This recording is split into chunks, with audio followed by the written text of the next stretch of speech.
Youth जो है वो बहुत कुछ कर सकती है। अभी इस वक्त यूथ मायूस है, मेरा मैसेज यूथ को लेकर होगा, आप बहुत ज्यादा मायूस हो, हम बहुत ज्यादा मायूस हैं। वो इसलिए क्योंकि वाकई में भी हालात ने हमें मायूस कर दिया, लेकिन हमने होना नहीं। मसले जहां क्राइसिस होते हैं वहां सॉल्यूशंस भी होते हैं, हमें हिम्मत से काम लेना चाहिए। अगर आप लोगों ने इन चीजों को लेकर अपनी तालीम आदि में छोड़ी है तो प्लीज अपनी तालीम पे वर्क करें, उसे कंप्लीट करें। और तालीम का मकसद ये नहीं होता कि हमें किसी अच्छे इदारे में जॉब मिले, नहीं। तालीम होती है जिंदगी को खूबसूरत बनाने के लिए, जिंदगी की चीजों को अंडरस्टैंड करने के लिए।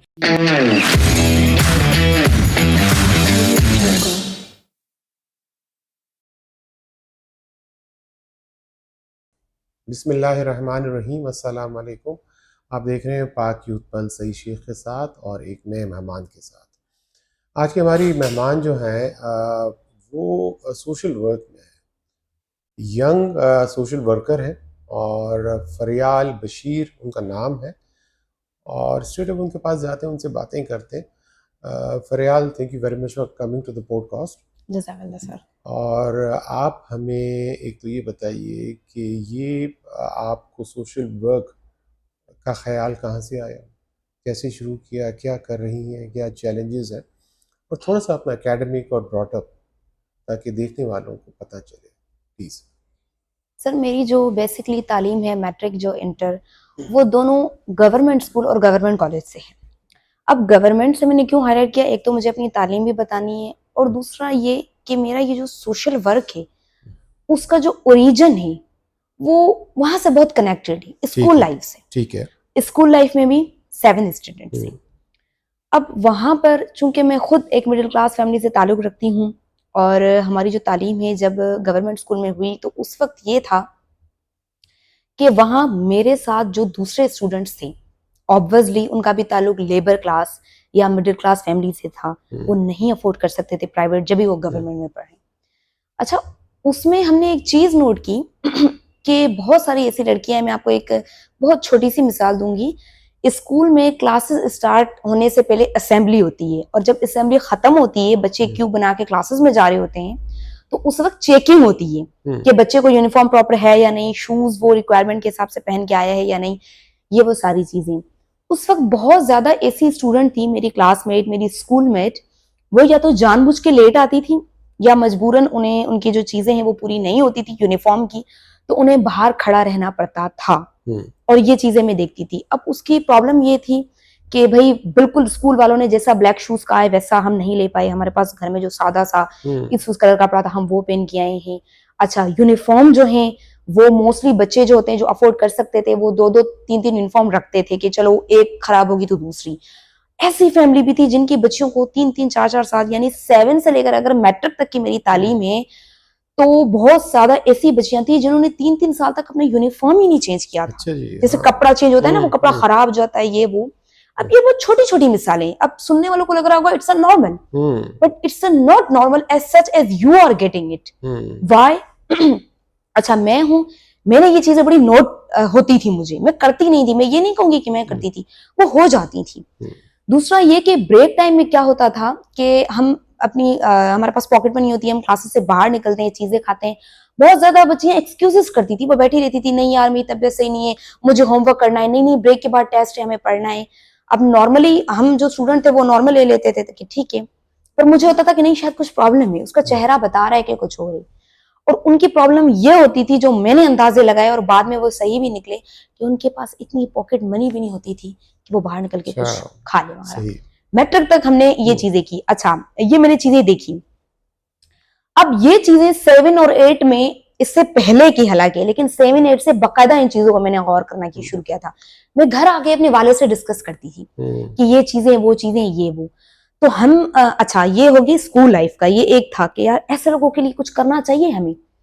हमने कहा कि शुरू के 3 साल हमने कहा कि हम ऐसे जो फैमिलीज हैं जो पढ़े लिखे हैं, सफेद पोश हैं, मुस्तहक हैं और हकदार हैं, और बाहर नहीं आते, किसी को बताते नहीं है, अपनी फैमिलीज को भी नहीं बताते, तो उनके मसले का जो हल है, क्योंकि इदारे उस वक्त भी थे, सोशल वर्किंग के ग्रुप, इंडिविजुअल्स उस वक्त भी थे, लेकिन ये लोग तब भी बाहर नहीं निकलते थे और इनकी जो प्रॉब्लम्स वो तभी बाहर नहीं आती थी। इन लोगों के मसले का हल निकाला जाए। तो शुरू में अब नया नया काम था, मेरी भी आप खुद अंदाजा लगा ले 7th क्लास में मेरी क्या ही एज होगी, वो क्या ही मेच्योरिटी लेवल होगा। तो मैंने अपने बाबा से डिस्कस किया, और मेरे बाबा का जो जहन है वो भी ऑलरेडी एक सोशल वर्किंग की तरफ, क्योंकि वो भी बाहर निकलते थे बहुत ज्यादा ये वो। हमने कहा हम और कुछ नहीं, हम कलेक्शंस करेंगे और ऐसे लोगों को ना हम रमजान में हेल्प क्या करेंगे, क्योंकि मैं दूसरों को देखती थी कि यार रमजान में हेल्प कर, रमजान में हम भी ये वो करेंगे।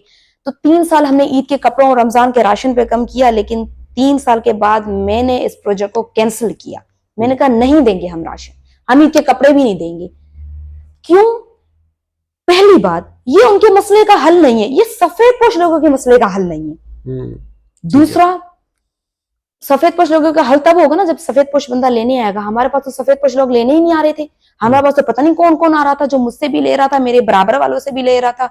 मेरे बराबर में एक बहुत बड़ी मार्केट है, उनकी फैमिली भी वहां रहती है। आजकल हमारे यहाँ शहरों में भी होता है, हाँ, उनके पास भी ले रहे हैं। मैंने कहा ये मसले का हल नहीं है, हम तो किसी और पे काम करें। फिर मैं जब 9 और मैट्रिक तक आई, मैंने ये देखा कि जो हमारे स्कूल है, गवर्नमेंट है, वहाँ यूनिफॉर्म, किताबें, सब तालीम वगैरह सब मुफ्त मिल रही है, लेकिन यूनिफॉर्म, नोटबुक्स वो बहुत ज्यादा स्कूल्स में नहीं मिल रही। हम क्यों ना उस पे काम करें, ठीक है, हम वो दे दें। तो ये हमने तालीम पे इस तरीके से, मैट्रिक पे मैंने अपनी तालीम हासिल की और मैट्रिक तक हमारे इदारे ने ये काम किया। अच्छा, उसके बाद में आई फर्स्ट ईयर इंटर में, मैं अपनी तालीम और सोशल वर्क साथ साथ असल में आपको बता रही हूँ। फर्स्ट ईयर इंटर में क्या हुआ कि अब वहां पे एक हमारी जो एज है वो बड़ी हो गई, हम दूसरे तरीके से चीजों को देखने लगे। उस वक्त क्या हुआ, अब हमारा तालीम का सिलसिला चल रहा है कि भाई सरकारी स्कूल में कापियां वगैरह देनी है, डोनेशंस वगैरह हो रहा था, कुछ लोग बनवा के दे रहे थे। औरतें मुझे हाईलाइट होने लगी, वुमेन, वो थी स्टूडेंट, बच्चियां, गर्ल्स।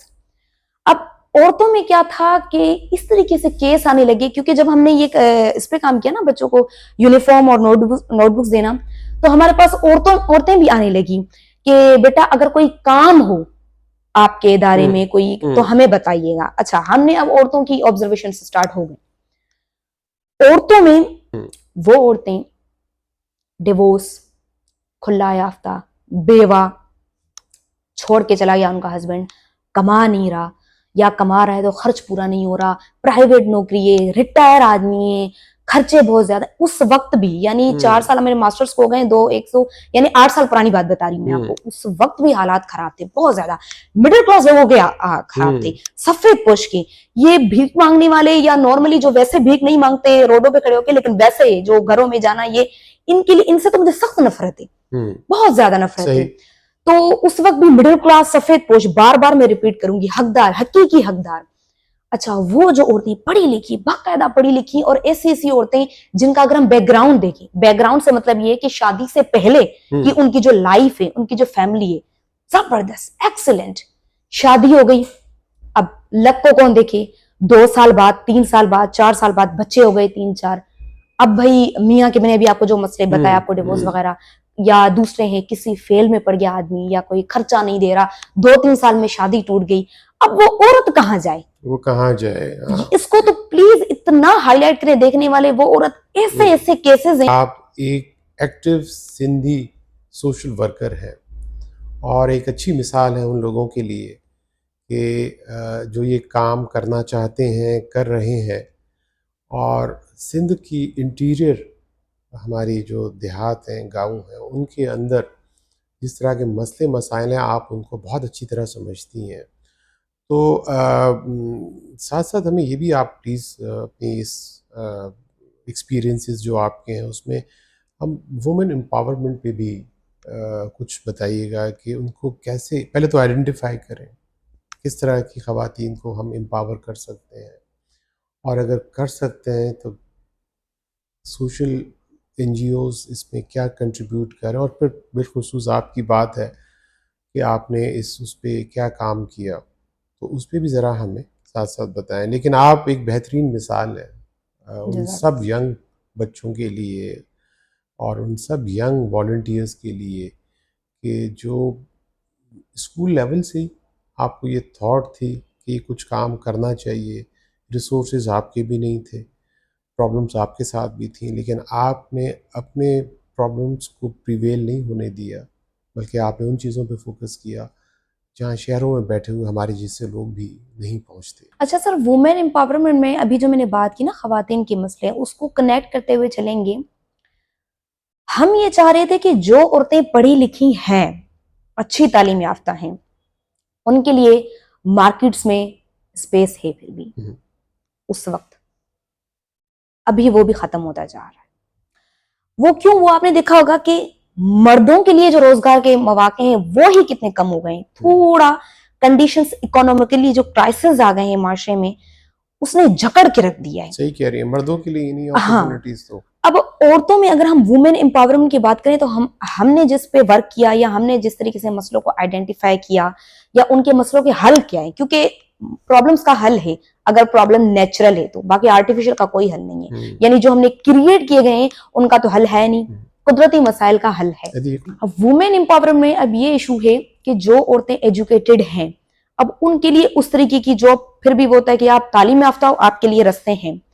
लेकिन जो बिल्कुल लेस एजुकेटेड हैं, जिनको बिल्कुल तालीम नहीं है, और वो शहरों में भी, गांव में इंटीरियर में तो है ही है, वहां के तो मसले हैं ही है, लेकिन शहरों में भी, क्योंकि ये बात मैंने क्यों की आपको पता है, बहुत ज्यादा हमारे जो दूसरे शहरों से, अब हमारा तरीकेकार क्या है, मैं थोड़ा आपने उसको, हमें किसी और ने की फोन कि भाई मुझे चाहिए जॉब, भाई आप आ जाओ, पहले तो ये बताओ कि आपको एरिया कौन सा करीब पड़ेगा। क्यों? हमारी 5 ब्रांचेस हैं कराची में, सबसे पहले तो आपका किराया बचाएं, इतना बड़ा कराची। आप अपनी उस एनजीओ है आपकी? जी जी जी, एनजीओ का नाम बताएं ताकि। एनजीओ का नाम RB welfare foundation, RB stand for real base, and it is registered NGO of Sindh government social department. पूरे सिंध में जो है ना आरबी की जो एक्टिविटीज है वो वुमेन इंडोर और आउटडोर एम्प्लॉयमेंट पे, तालीम पे मैंने आपको बताया, और हेल्थ पे भी।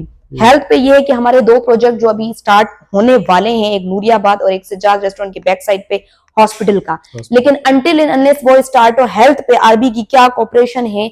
बहुत ज्यादा ऐसी कॉल्स आती हैं जैसे कैंसर या कोई इससे भी, या लंग्स या लिवर की जो बीमारियां होती हैं, उसके लिए अगर मेडिसिन चाहिए तो हमारे जो मेंबर हैं मुख्तलिफ शहरों से ताल्लुक रखने वाले, क्योंकि हमारे जो मेंबर्स हैं उनके भी एक क्राइटेरिया है, वो मैं आपको बाद में बताऊंगी किस तरीके से हमारे मेंबर बनते हैं।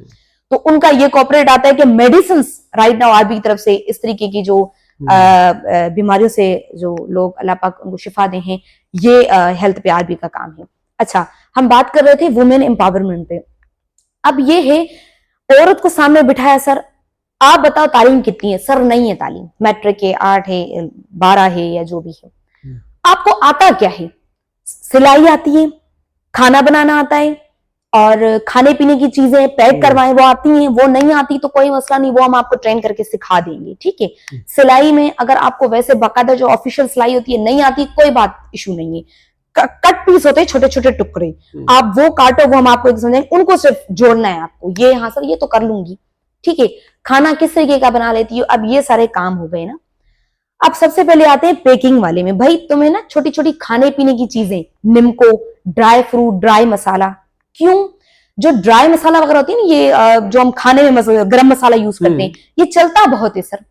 आपने ये छोटे छोटे घरों में पे करें, हमारी जो लेडीज है आपको सिखाएगी पहले घर में आके। शर्त ये है, बच्चे वगैरह तुम्हारे छोटे वगैरह है, उनको थोड़ा वो करो, क्योंकि नुकसान नहीं चाहिए। आपने काम करना है ईमानदारी से, कारोबार मांगता है ईमानदारी, पूरी पूरी, 1 रुपए का हिसाब। ऐसे सर आप भी हजारों भेजेंगे होते, सर यार इसको भी काम दे दो, इसको भी काम दे दो, सर आज तो मैं बीमार हूं, आज तो मेरे घर में मेहमान आए, आज तो मेरी ये फोन, ये नहीं। ये मैं आपको क्यों चीजें बता रही हूँ, क्योंकि अभी शायद इस पॉडकास्ट के बाद भी हजारों लोग कॉल करें कि हमारी भी औरतें बेरोजगार हैं। तो भाई टर्म्स एंड कंडीशंस, आप फैक्ट्री में भी काम करते हो, 12-12 घंटे काम करते हो पूरा महीना, छुट्टी नहीं, स्पेशल डेज की छुट्टी नहीं, ये नहीं, सुबह 9 बजे पहुंचो, शाम को 5 बजे से पहले कदम ही निकालो, फिर जाके आपको 25-30 हजार मिलते हैं, आई गारंटी। कोरंगी में इधर उधर जितनी भी इंडस्ट्रीज हैं, तो इसीलिए हम तो आपको घर बैठे, अच्छा ये घर बैठने वाली बात मैं करूंगी, बहुत ज्यादा ऐसी औरतें हैं जो घर से बाहर नहीं निकल सकती, बच्चे छोटे हैं, पर्दा करती हैं, बाहर कभी निकली नहीं, बाहर का माहौल खराब है, मतलब सर घर बैठे कोई काम मिल जाए तो हम कर लेंगे। घर बैठे साफ सुथरा छांव में आपको काम दे रहे हैं। आप खाने पीने की चीजें पैक करो, अगर आपके घर में कोई बंदा है तो वेल एंड गुड, नहीं है तो आपके अड़ोस पड़ोस से कोई बच्चा, कोई लड़का जिसको काम चाहिए, वो दुकानों में जाके ये देख कर आएगा डेली की, वो एक पूरा क्राइटेरिया है, मैं उसको ऊपर ऊपर से बता रही हूँ। खाने बनाने का है, आपने खाना बनाया, एक ने आप 2 सालन बना लो अच्छे, दूसरी से हमने रोटियां बनवा ली, ठीक है।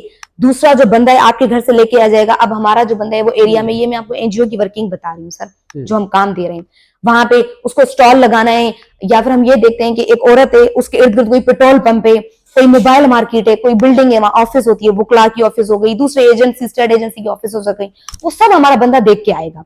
अब वहां जाके पहले हमारे लड़के जाते हैं, सर अस्सलाम वालेकुम, आरपी से बात कर रहे हैं, ये आप लंच वगैरह आपका टाइमिंग वगैरह क्या है खाने वगैरह का, वो अच्छे अखलाक वाले बता देते हैं, हाँ भाई हमारा तो जना घर का खाना आता है या ये वो। क्यों सर, ये बराबर में एक लेडीज रहती है, बहुत जरूरतमंद है, घर का साफ सुथरा, उसी प्राइस में जो आप होटल से मंगवाएंगे खाना, अगर आप उससे लेंगे उसकी हौसला अफजाई होगी। आप एक दफा चेक तो करके देख लें। अभी ऑफिस ऑफिस हो गया ना सर आपका, अब वो बोलेगा भाई ठीक है चेक करवा के लेके जाओ, पसंद आ जाएगा तो ऑर्डर दे देंगे, हमें क्या मसला है, हमें तो खाना खाना है अच्छी उस प्राइस में। अब ये है कि पहले 8-10 ऑफिस हो गए, कलेक्ट हो गई, उसने खाना चेक कर रखाया, भाई खाना सही है, उसको बोलो कल से भले देके जाए, कैश अपने पैसे लेके जाए। अब ये जो स्टार्ट होता है वो हम खड़े, हर चीज में हम आपके साथ खड़े हैं, आपका वो हो जाए। आप खुद भी बहुत ज्यादा ऐसी भी होती है कि खुद भी अगर बॉक्स सर्विस करें तो अच्छी बात है, नहीं तो कोई मसला नहीं, उसके लिए हम अरेंज वगैरह हर चीज का ये सिस्टम। ये हो गया खाने का। सिलाई में 20-22 किस्म है, हम आपसे कपड़े बनवा के स्टॉल्स लगवा सकते हैं, बचत बाजारों में स्टॉल लगवा सकते हैं, डोर टू डोर करवा सकते हैं, और दूसरा ये भी करवा सकते हैं कॉस्मेटिक की, पार्लर की, गारमेंट्स की, इस तरीके की जो नई नई सर बिल्डर्स होते हैं ना, बिल्डिंग है जो नया मार्केट जमता है, हमारा बंदा हमसे जाके बात करता है, सर वैसे ही मार्केट खाली है, हमारा वेलफेयर का है, आप मेंटेनेंस में उन्होंने हमें 20-20 दुकानें दी हुई हैं। ऐसा नहीं है काम आपने किए आपके एनजीओ ने? बिल्कुल। और ये कब से कर रहे हैं सर? ये स्टार्ट मैंने आपको बताया, आप 7th स्टैंडर्ड, अभी मेरा मास्टर्स डन हो गया है 2014 कर रही है? मास्टर्स सर मेरा इंटरनेशनल रिलेशंस में हुआ है जी। हाँ। तो हमने पहले तालीम से स्टार्ट किया, जैसा कि मैंने आपको पूरा एक बैकग्राउंड स्केच, फिर हमने वुमेन एम्प्लॉयमेंट में आए, उसके बाद ये हेल्थ पे भी, जब ये आप मैं अकेला चलती गई काम गया तो ये जो सारी चीजें हैं, और इस तरीके से अभी अच्छा हमारे जो मेंबर्स हैं, अब ये कलेक्शंस वगैरह किस तरीके से होती है, ये तो प्लीज आप मुझसे पूछें कि ये जो इदारा काम हो रहा है, फंडिंग कहाँ से आ रही है? फंडिंग कहाँ से आ रही है? फंडिंग गवर्नमेंट भी करती है? नहीं, no foreign funding, no government funding, it's a total private non profit. अच्छा, फिर भी इतना सारा सिलसिला पर कैसे चल रहा है? It should be the question. Sir हमारे मेंबर्स हैं, मेंबर्स की 3 क्राइटेरिया हैं। अच्छा पहले मैं बता दूं, मेंबर्स हैं, डोनेशन बॉक्सेस हैं जो हमने बड़े बड़े जर्नल, यूटिलिटी स्टोर, मार्केट्स में, उसके अलावा कुछ मेरे अपने कास्ट शेख के भी जो माशाल्लाह से अल्लाह पाक ने जिनको बहुत अच्छे ओहदों में रखा है, बस उनको बस ये बताना होता है सर एक्टिविटी कर दी, उनका बहुत अच्छा कॉपरेट होता है, बहुत ज्यादा। रमजान और ईद में तो चलो वो करते ही करते हैं सबका ज़कात फितरा करके, आम दिनों में भी, जैसे अभी हम एक सिटी में जा रहे हैं एक्टिविटी करने, तो वहां के लिए भी उनका बहुत ज्यादा मटेरियलिस्टिकली और कैश बहुत आपका, सॉरी इंटरप्ट कर रहा हूँ आपको, लेकिन आपका सब फर्ज करें ये सारे काम चल रहे हैं, तो इसका बजट क्या है? महीने के अंदर कितना इसका आपका खर्च होता है इन वेलफेयर के कामों में? अंदाजन जनरेट कर लेती हैं, अपनी फंड रेजिंग हो जाती है आपकी? सर मैं आपको इसमें एक बात बताऊंगी और आपको यकीन करना पड़ेगा इस बात पे, इतनी फंडिंग होती नहीं है। अब ये खर्चा फिर कैसे होता है?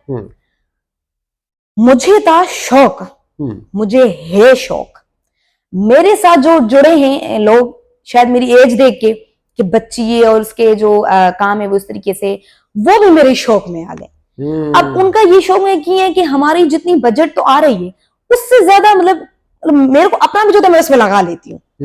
वो इसलिए क्योंकि मैं अगर पर्सनली अपना फाइनेंशियल बताऊं तो फैमिली कम है, सादा सुदा में गुजारा कर लेते हैं। और मैं आपको एक और भी चीज बताऊं कि वैसे तो ये चीज मेरे टीम का कोई और बंदा बताता तो ज्यादा बेहतर होता। मैं नॉर्मली हर घर के में एक नाश्ते का रूल होता है, लंच का, हमारे घर में भी यही था क्योंकि मेरी वालदा की डेथ हो गई है, बस मैं और अबू में 2 भाई हैं, अंडे पराठे खाना, शाम को होटलों में खाना, एक आजादाना, एक फ्रीडम वाली, एक लग्जरियस लाइफ, वो ऐसा ऐसा पता नहीं क्यों खत्म हो गई है। सही कहा आपने। अब हम पराठों से आ गए पापों पे, ये भी बचत कर दो। सर वो रोटी सूख जाती है ना, रात की रोटी जो सूख जाती है, फिर हम कबाड़ में डालते हैं, वो कबाड़ में डाला, घर का प्लास्टिक वगैरह वो निकाला, वो हम कबाड़ में देते, उसका जो पैसा आता है वो मैंने गले में जमा करना शुरू किया।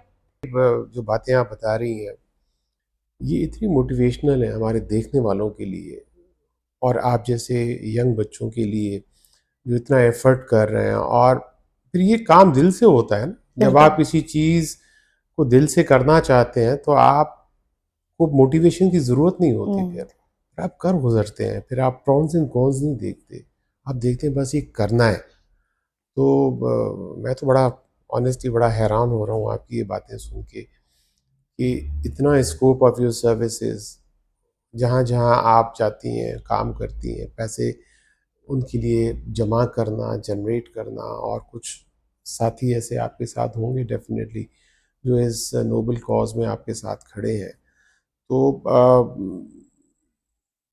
कैसे मैनेज करती हैं? बहुत सारे काम हैं, आपके साथ टीम में कुछ और लोग भी हैं, आप अकेली हैं, जी क्या है? नहीं सर, हमारी पूरी टीम है, हमारे 9 ओहदेदार हैं, जिसमें president, general secretary, joint information, ये उसके अलावा कराची के अंदर ही हमारे आई वुड से 250 या 250 से अबव हमारे मेंबर्स भी हैं। मेंबर्स हैं जी अच्छा, अब वो मेंबर्स में ये बात जरूर मेंशन करना चाहूंगी किस तरीके से वर्क कर रहे हैं। एक मेंबर वो होता है जो ना फिजिकली हमारे साथ आ सकता है अपनी जॉब या अपनी उसकी वजह से, या किस तरीके से, वो क्या होता है भाई, क्योंकि हमारी जो मेंबरशिप फीस है वो हर किसी के लिए रोज 10 रुपए, महीने के 300 रुपए, वो तो आप हमें दे मेंबरशिप फीस, ठीक है। तो एक ये होता है। दूसरा ये होता है कि भाई मैं जो है ना, ये तो रोज 10 रुपए तो कोई बड़ी बात नहीं है, लेकिन मैं आपके साथ फिजिकली भी एक्टिव हूँ, आपको कहीं जाना है, कहीं डिस्ट्रीब्यूशन एक्टिविटी है आउट ऑफ सिटी, यहाँ पे कराची में हजारों काम होते हैं, आना जाना, मैं हाजिर हूँ। तीसरा मेंबर वो होता है जो हमें कॉन्टेक्ट देता है कि इस तरीके से, जैसे वो उसके लिए एक होता है ना कि वो आपको इन्फॉर्मेशन वगैरह देना, इस तरीके से पीआर, अपने कॉन्टेक्ट वगैरह। और उसमें ये भी आता है कि आपको जो ना, ये आपकी ये एक्टिविटी है, ये एजेंडा है, आप फलां शहर में डिस्ट्रीब्यूशन करने जाओगे, तो ये इसमें आपको मैं ये हेल्प करवा रहा हूँ। तो इस तरीके से जो हमारे कुछ मेंबर्स ऐसे होते हैं, उनकी पीआर बड़ी अच्छी होती है, वो बड़े बड़े जर्नल और यूटिलिटी स्टोर से हमारे डोनेशन बॉक्सेस रख पाते हैं। कुछ ये हैं कि हमें अर्जेंट डोनेशन बॉक्सेस में पैसे आते हैं? हाँ, कुछ जगह में आते भी हैं, कुछ जगह में कम भी आते हैं। कितने ऐसे डोनेशन बॉक्सेस आपने रखे होंगे और किन इलाकों में? हाँ सर, हमने 20 रखे हैं, जिसमें जौहर है, गुलशन है, मौसमियात यूनिवर्सिटी रोड, वो तो हमारा अपना एरिया है, और जहाँ ये यूनिवर्सिटी के अंदर छोटे छोटे गोड है ना, बिलावल, सज्जल, यहाँ पे भी बहुत अच्छी है, क्योंकि सबसे पहले हमने यहाँ पे लोगों के लिए रोजगार में हेल्प की, क्योंकि अपने इलाके से तो शुरू करें ना पहले। तो फिर कोई आपकी अगर मदद करना चाहे जी, तो वो क्या डोनेशन में क्या ज़कात भी दे सकता है आपके कामों के लिए, या सदका दे, क्या करे? ज़कात, सदका, खैरात, डोनेशन, कुछ भी, ठीक है। हाँ अच्छा, उसमें और मटेरियल भी, मटेरियल में अगर अभी आपने ये बात की है तो मैं रिक्वेस्ट भी करूंगी, अभी हमारा होना हो रहा है एक उन्होंने हमें कॉल की कि अगर आप लोग यहाँ पे भी हेल्प हैं, क्योंकि डिस्ट्रीब्यूशन एक्टिविटी है तो हमारी पार्ट टाइम एक्टिविटी है कि भैया आपने हमें कपड़े डोनेट कर दिए, किसी ने टॉयज डोनेट कर दिए, जैसे अभी हमें बुक्स डोनेट हुई हैं वहां की लाइब्रेरी के लिए कि वहां भी आप दें, तो आपको बुक्स भी दे दें तो आप बुक्स, कपड़े, पुराने सेकंड हैंड कपड़े वो हम दे के, शूज हो गए, खिलौने हो गए, कोई इस्तेमाल की चीजें हो गई, क्योंकि मसला ये ना सर, हमारे पास लोग आते हैं। आपके पास जगह कहाँ है, मतलब ऑफिस कहाँ आपने रखा है? यूनिवर्सिटी रोड के पास ये अपना बिलावल शाह नूरानी गोट डाउ, यहाँ हेड ऑफिस है बिलावल शाह नूरानी गोट, ऊपर गोदाम है, नीचे घर है, नीचे ऑफिस है, सॉरी, ऊपर गोदाम है। अभी भी वहां लेडीज काम कर रही है, पैकिंग ही कर रही है। अच्छा। मैं अभी उनको करवा के ये सामान पैक करो, कपड़े हमें मिले थे डोनेट साफ सुथरे, बस उनको प्रेस करना था, सिर्फ प्रेस करके थैलियों में पैक करके रखो, इंशाल्लाह आज रात तक आप ले जाने। मैं ये चाहता हूँ कि लोगों को दिखाऊं आपकी। दूसरा राबिया सिटी, अभी हमारा ऑफिस है। तीसरा जौहर चौरंगी, ये रूफी शॉपिंग सेंटर के अंदर, और तारिक रोड में, लिबर्टी चौक में वहां पे है, और डिफेंस में था लेकिन वो हमने बंद कर दिया क्योंकि वहां का एक्सपेंस बहुत ज्यादा था। सिर्फ तारिक रोड का रेंट पे है। अच्छा, वो एक्सपेंसिव होगा। वो एक्सपेंसिव है, वो बहुत ज्यादा। अच्छा, उसमें अब ये आने वाली एक्टिविटीज में ये है कि डिस्ट्रीब्यूशन, ये जो एक्टिविटीज है वो तो चलती रहती हैं, अभी हमारा इंशाल्लाह वहां जाएंगे।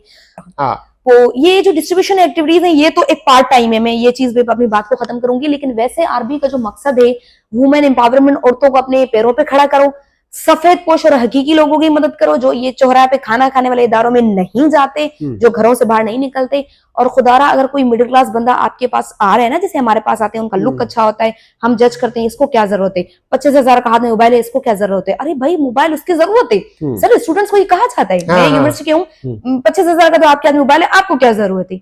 सर वो भूखी रहेगी, मोबाइल रखेगी, उसको पता है मेरी यूनिवर्सिटी के ग्रुप्स बने हुए हैं, असाइनमेंट सब मोबाइल पे, आप डिजिटल दौर में उसको कह रहे हो। तो ये जो चीजें हैं, इस तरीके की जो लोग हैं, उनका इस तरीके से तमाशा ना करें कि अगर उनका घर अच्छा है, उनके पास अच्छा मोबाइल है, अच्छा गेटअप में आ रहा है, भाई वो पढ़ा लिखा है, वो सलीके से ही आएगा, पागलों की तरह तोड़ के नहीं आएगा ना, लेकिन अंदर से उसका क्या हाल है वो उसको पता है। इस तरीके के लोगों की हम मदद करते हैं, और मुझे फख्र है कि ये इस तरीके के लोगों की हम मदद करते हैं जो कराची में कोई नहीं करता। यस, बिल्कुल कोई नहीं करता। आप जाके देखें, हर इदारे की देखें, I don't want to take the name, लेकिन वो इस तरीके के लोगों के नाम जो है, इस तरीके के लोगों की हेल्प नहीं होगी। अच्छा, कोई आखिरी मैसेज कहना चाहें आप ऐसे लोगों के लिए जो इस फील्ड में आना चाहते हैं, आए, और क्या कुछ कर सकते हैं?